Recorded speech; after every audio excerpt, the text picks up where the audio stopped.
Assalamualaikum warahmatullahi wabarakatuh. Perkenalkan, nama saya Zana Fadila Tunisa dengan NPM akhir 207 dari Agroteknologi.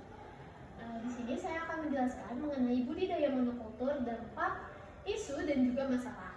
Pertama, saya akan menjelaskan mengenai pendahuluan dan permasalahan.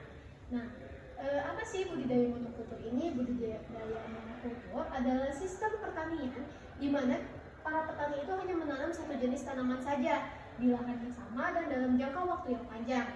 Nah, tujuannya adalah untuk meningkatkan efisiensi pengelolaan dan produktivitas tanaman.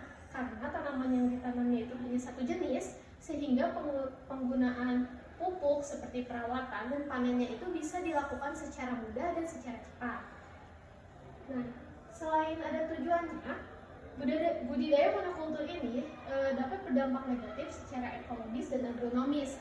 Secara ekologis, monokultur menyebabkan penurunan keanekaragaman hayati dan kerusakan ekosistem alam. Lalu, degradasi kualitas tanah dan kesuburan tanah. Nah, kalau dalam aspek agronomis, budidaya monokultur ini sangat rentan terhadap serangan hama dan juga penyakit pada tanaman yang dapat menyebar secara cepat.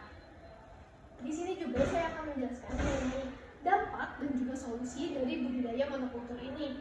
Yang pertama, dari dampak yang pertama, ada degradasi kualitas tanah dan kesuburan tanah. Nah, jadi praktik monokultur jangka panjang ini dapat menyebabkan hilangnya unsur hara, penurunan pH, dan juga erosi dan ketergantungan pupuk kimia.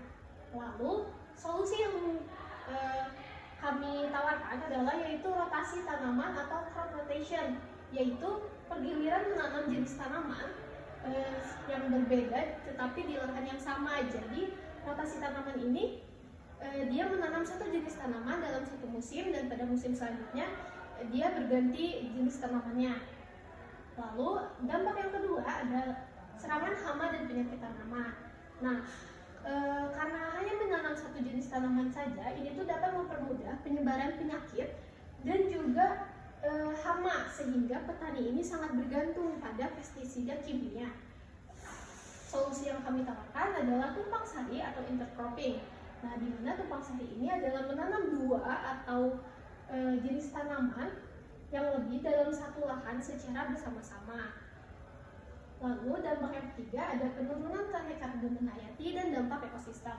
Nah, dalam penurunan keanekaragaman hayati dan dampak ekosistem, monokultur ini mengurangi flora dan fauna lokal, lalu merusak habitat penyerbuk dan memperparah polusi lingkungan. Mikroorganisme untuk di dalam tanah, kesuburan tanah pun dia dapat menghilang karena dampak dari budidaya monokultur ini. Solusi yang dapat kami tawarkan adalah polikultur.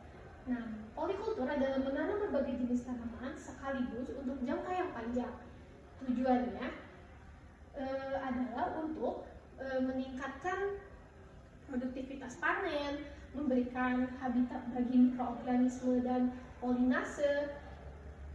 Dan alasan lainnya ini adalah polikultur itu menambah variasi tanaman sehingga habitat serangga dan penyerbuk itu menjadi lebih banyak, lalu menjaga keseimbangan ekosistem serta mengurangi dampak negatif dari monokultur yaitu biodiversitas yang meningkat.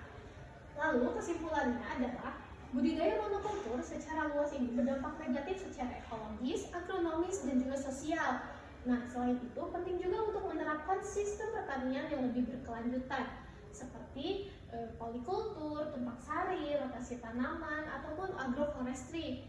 Jadi, meskipun monokultur dapat meningkatkan efisiensi produksi dalam jangka yang pendek, namun dampaknya ini berdampak dalam jangka yang panjang dan berpotensi merugikan ekosistem dan masyarakat secara luas.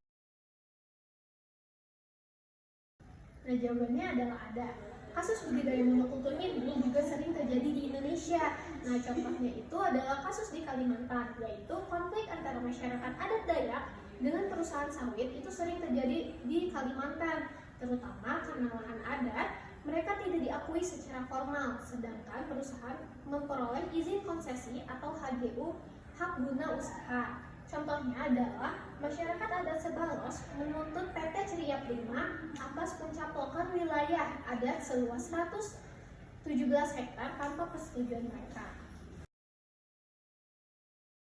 Nah, perbedaan dari polikultur dan tumpang sari atau intercropping ini adalah tumpang sari merupakan salah satu pola tanam dari polikultur. Jadi, polikultur ini memiliki beberapa atau berbagai pola tanam.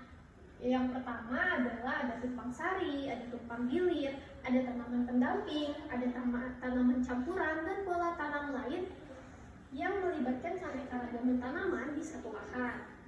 Nah, untuk tumpang sari ini adalah salah satu bentuk polikultur, yaitu menanam dua jenis atau lebih secara bersamaan di satu lahan dan waktu yang sama. Nah, biasanya juga kalau tumpang sari ini dilakukan dengan pengaturan barisan atau jarak yang tertentu. Sekian presentasi dari saya.